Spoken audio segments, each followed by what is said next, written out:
So we had a program right from the start for improving soil fertility that, you know, we feel like we've made very great strides with. But we have a long ways yet to go, and some of the stuff we're going to look at today is sort of the next generation of that. You can talk more about that. Part of that soil building program, and I think really a lot of the kind of the germ of the partnership between me and Dave is integrating livestock into the rotation. So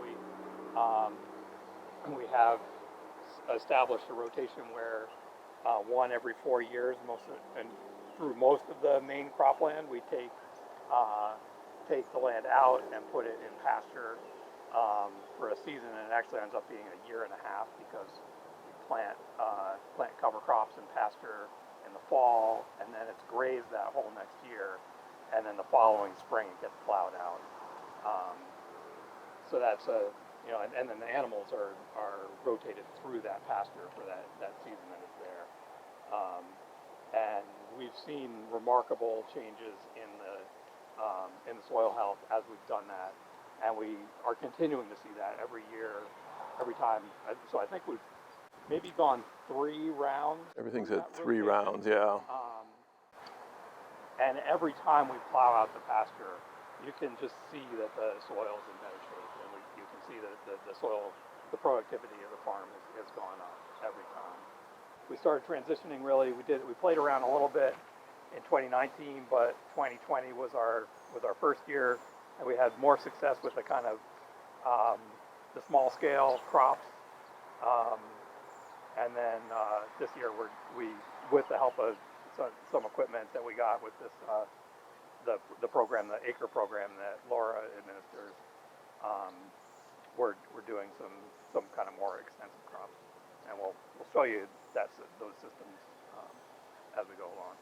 The big picture of the farm, we're on the big there's 50 acres of land here. 30 of it is owned by the land trust that we have a 50-year renewable lease on, so we basically have, you know, secure tenure. Another 20 acres, we just have sort of a rolling 2-year lease, so we don't invest quite as much into that. On that 50 acres, there's about 20 that's tillable. Most of that is on the land that we have secure tenure on, and then 20 tillable, and then 15 or so pasture, and the rest is wetlands and roads and such. Of that 20 tillable, we do a lot of cover crops, you know, long-term cover crops like Jeremy mentioned. So actual vegetable production, I don't know what it'll be this year, 10, maybe 12 acres of production. All of the land and all the veggie crops are certified organic. None of the livestock is. We'll see it, we have about 300 laying hens on pasture and a herd of about 15 to 20 beef cows. And then we buy in 20 to 30 pigs in the summer and feed them out and butcher them in the fall. We try to, you know, as part of our soil building, we try to get animals onto our vegetable land whenever we possibly can. You know, the main thing is producing veggies, but getting the animals on there partly for the fertility from the manure, and partly because of all the biological activity of, you know, the growing plant there and dropping the fresh manure on there, being absorbed by the growing plant. The biological activity you get going on from that is incredible. So we'll talk about that as we go too, a little bit. I think that's it. Yeah, let's go.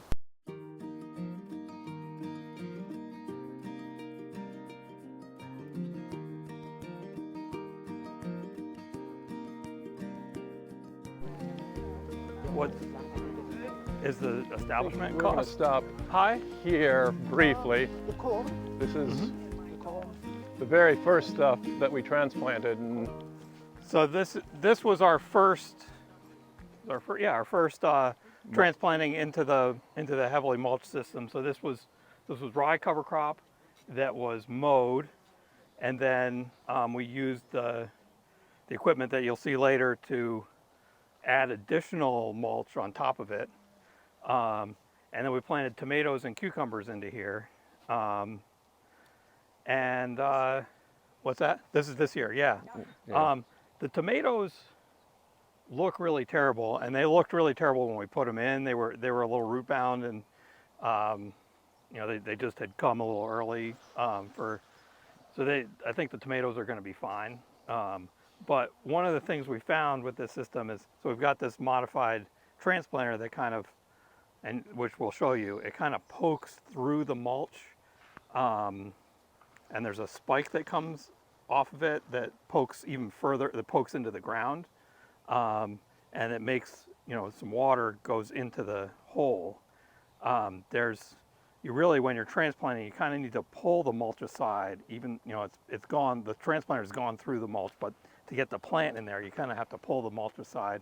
And then the hole is not exactly the same size and shape as the transplants, especially for our bigger crops that we're growing. These fruiting crops are in 50 cell trays, so it's a bigger cell. It works actually better for the 98 cell trays that we do some other stuff in. So we didn't get good root to soil contact in here. We didn't quite realize the extent to which we needed to do that. And the cucumbers, I think, are not, maybe not going to make it. We're going to take a look at it this week and see whether we're going to just try and, we might just try and replant those cucumbers. We've got another round of cucumbers coming. The other thing that's not going exactly right here is that we mowed a little early, so you can see the rye is starting to come back. And that again is a problem that I think we can deal with. We're gonna put weed mat down to control that rye and keep it from becoming a weed. And we may, like even in the row, we may have to go and just kind of cut that out with a harvest knife.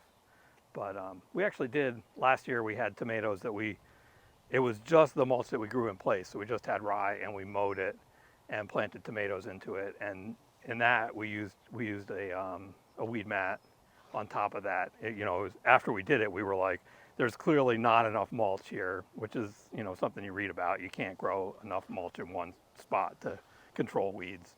And sure enough, that's what we found. And especially in the earlier tomato planting where the rye wasn't quite up as tall. So in that case, we used weed mat, and we had a good crop of tomatoes out of that. And I think last year our plants didn't look so good. We need to change something on our planting schedule to get our earliest tomatoes, or maybe just a little too early. And they grew back fine. Yeah, go ahead. Is this additional straw that you put on there, or is this from the rye, the cutting up? There's additional straw that We'll cover that in detail up there, but we hauled 4 times as much in here as what grew here. Yeah. We'll cover that in a lot of detail up there. You'll see the equipment, but the system, and this is the equipment that we got from MDAR. The system is we have it's called a collection flail mower that it's a flail mower that chops the cover crop, and then it's got a big hopper on it that collects it. You'll see it and then a little bit. Yeah, and then it dumps into a manure spreader, and we spread it over the. So we weren't surprised at all about the rye growing back, because, last fall we had a vague notion we were probably kind of sort of going to be doing something kind of sort of maybe like something like sort of this, and we just sort of winged it. Oh, we're going to plant some of this cover crop here, some here. We have no idea what we're going to need yet. Well, going into next year, we have a better idea. We got to get this dialed in more, but we know we need more stuff planted to oats for a cover crop, so that all the early stuff can be transplanted into oats, and the mid, stuff that's late May on into early June will be fine with rye. So as we were finalizing our plans this spring, we said, well, we're probably going to have this rye growing back, but that's not a huge problem, and we can deal with that. Is it cereal rye? We're right in that, we'll talk about that more as we're right in that mid to late May window where this stuff grows like an inch a day. So every day you can wait, you're getting more and more mulch available. And that life cycle is important when you mow your rye. Yeah. It wants to be starting to go into forming those seed heads before you. It's called the boot stage, and I think still need to learn how to recognize that. We need to get that fine-tuned. But once it enters into that boot stage, then you can mow it and it will die. Which sort of makes sense. About the time it's transitioning to making seed, if you mow it then, it'll just die. If it's not to that stage yet, it'll try to grow again. There's been a hormonal change in the plant. Here's an example of the silage tarp that we put out. You'll be seeing more of that, but Jeremy said that's the organic version of herbicide. You put that out and it kills everything underneath it. Here will be tillage crops. This is going into sweet potatoes in a couple weeks. And this will be planted to leeks this week. This was all, we made beds last fall, planted winter rye out here, cereal rye. And then you can see the difference here. These first 4 beds, I gotta look up the dates, but this was mowed like 2 weeks ago, and it hadn't quite set seed, so it started to grow back. And the rest of it was mowed about a week later. And there might be a little bit growing back, but there doesn't seem to be. And then you'll see the equipment so we hauled a lot of manure spreader loads of mulch from another field onto here. Again, you'll see it in action in a little bit. But then, when did we transplant this? I've lost beginning. This was, these beds were this week. Yeah, we started. I think it was all this this was week. all this week. Yeah. So it starts over there. There's summer squash and eggplant, and then a lot of peppers. Under the row covers. Yeah, it's The summer squash is under the row cover for the beetles. the cucumber beetle. And the peppers and stuff just in case it gets cold or something. We don't have them covered. It's the row cover is only there's only squash. Okay. It's been so warm, we often would cover peppers right after we put them in, but it's been so warm we didn't feel like we need to. So by the time we got to this field, we had figured out some of the glitches with getting stuff transplanted, getting those plugs through the mulch and down into the soil. So that worked out better. You can see out there, this is some of the perennial pasture. We've got a lot of scattered bits of perennial pasture. That side hill down there is pasture, and then the wet stuff at the bottom end down there. I should know, but it's about 15 or 18 acres of perennial pasture that the cow herd rotates through. So in order to get enough mulch, I skipped grazing this with the cows this spring, and we harvested mulch off of there. And we'll graze it on the next go round with the cows. And this hilltop here, I skipped that too, and we'll this week we'll be cutting that for mulch. How long do you wait between mowing and planting? And do you find that they're slow to start when the rye is still breaking down? No, we'll mow and mulch in the morning and transplant in the afternoon. Yeah. This is we're new to this. It seems that way. Like nitrogen uptake when they're breaking down? That is a Nitrogen- huge question, and Yeah. we have a lot of work to do on that. Yeah, this mulch could be, it could be tying up nitrogen, it could be providing nitrogen. We don't really know. We actually Short term, long term. Yeah, AFT does have some funding for us to do some PSNT tests, pre-side dress nitrogen, to try and help us figure that out a little bit more. But the nitrogen, we're not sure what's going on with nitrogen in this system, and I think we need to figure that out a little bit. Excellent question and a huge unknown. We probably, if we decide that we need nitrogen generally in this system, we would spread like a feather meal or something before putting the mulch on. And we can, if we figure out after we've planted that we need nitrogen, we can fertigate through the drip. Those are the two things that we could do, but we don't yet know what we need to do.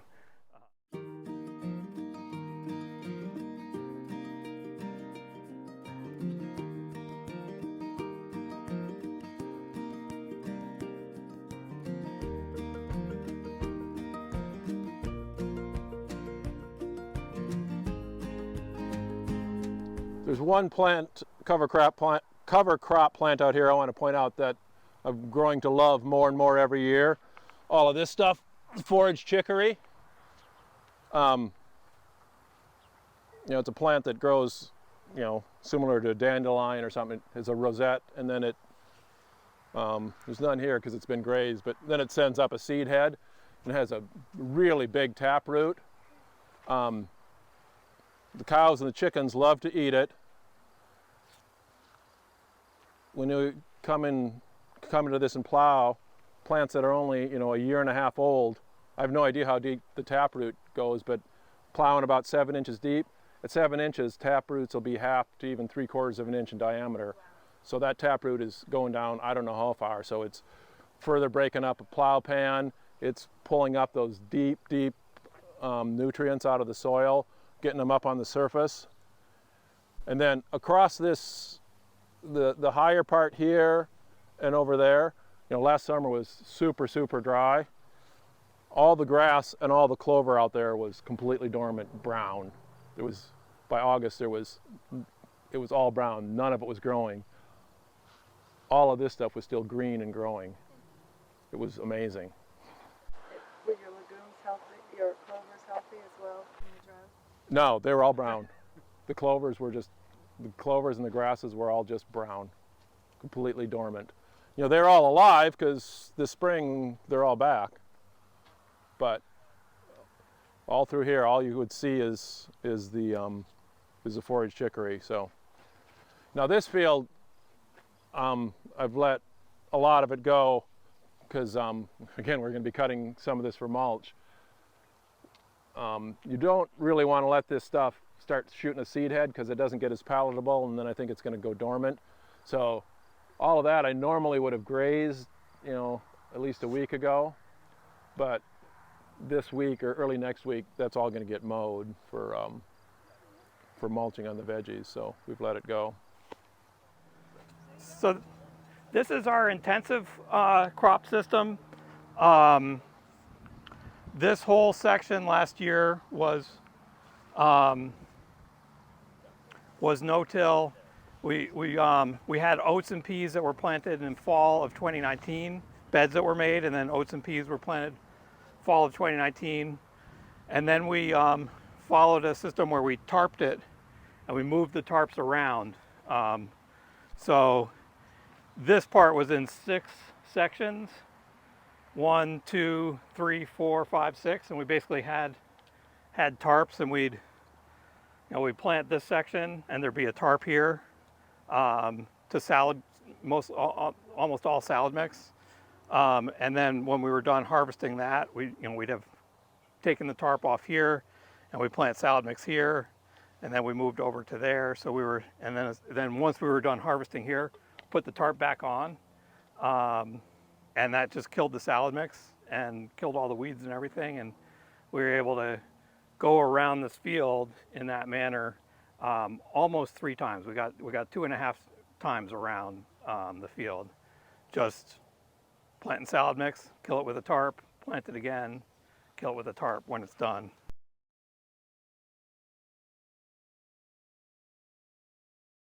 Yeah, this is the winter rye, and this is the Austrian winter pea that we were talking about. It's a pea, but it's just super duper winter hardy. It's a winter annual, so you plant it in whenever, September, early October. It germinates, sits there dormant over winter, and then it starts growing in spring. You know, When we've been doing a lot of leaf mulch with strawberries and garlic, we'll spread leaves as a mulch in the fall. This was a new experience for us, spreading it in the spring, and then we used our modified transplanter to plant right into it.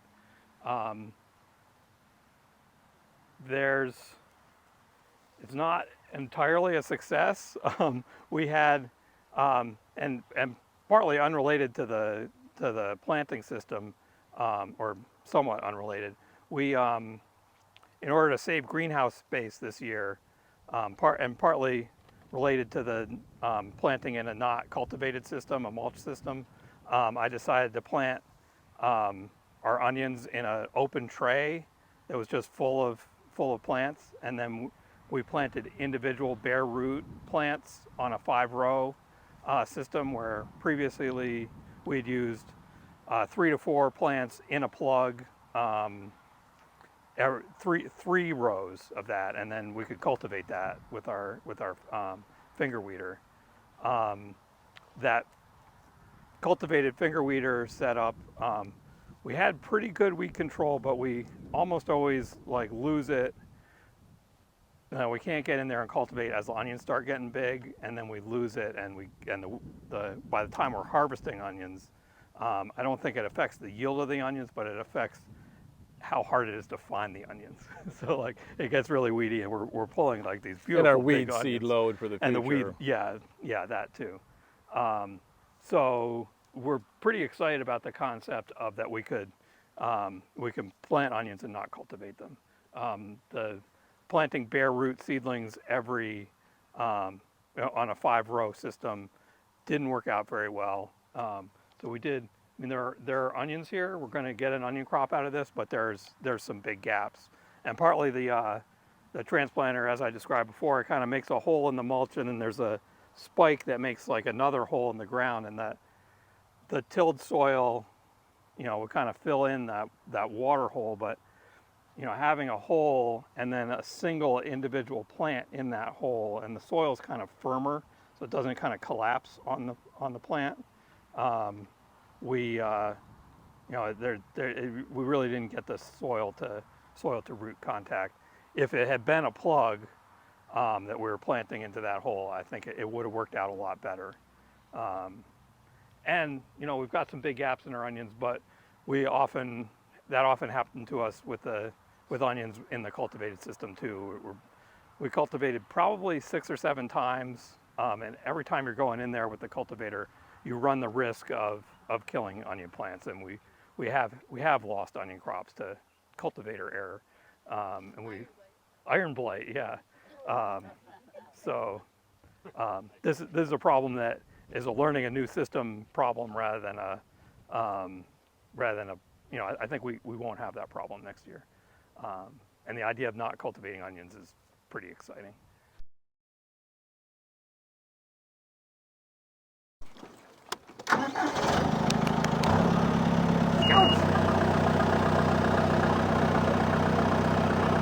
Oh yeah, that's Dave's. It was Dave's parent. Yeah. I want to talk about dogs long. And Dave's talking because it goes through the same channel. So come and look, it's got this big shaft that turns really, really fast, and these metal, sharpened metal paddles that spin and cut the stuff. And there's an opening in the bottom of this that it forces the material up, fills that big container, fills it from the bottom, and then once it fills up, and we found with this stuff, it's so green and so heavy, we can't fill this to its full capacity. The machine doesn't care, nothing goes wrong. Once it can't force any more into here, you can keep driving and the machine doesn't care, it just leaves it all on the ground. It doesn't hurt anything, it just leaves all your mulch on the ground. So we got to watch it real close. I don't mind leaving a little bit in the field, but I want to stop in time so that I get it all picked up. And then this cover, it just swings freely. When it's down, the weight of it keeps it shut, and then when it lifted, it comes up and over center, and that spring opens it up a little bit, and it'll dump in the manure spreader.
snap for we've been reading a lot about people mulching. This is an ideal material. Maybe we do. It's a lot of long stuff. Sure. One problem we have with the leaf mulch is it blows away. This is long pieces, and it intertwines and forms a mat. And you want this, it's going to break down, turn into compost over time, but it's a lot of big chunks, so it's going to break down slower. Because eventually it breaks down and it turns into soil and the weed seeds are going to come up. But you want that to take as long as you can, full season hopefully.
It's better.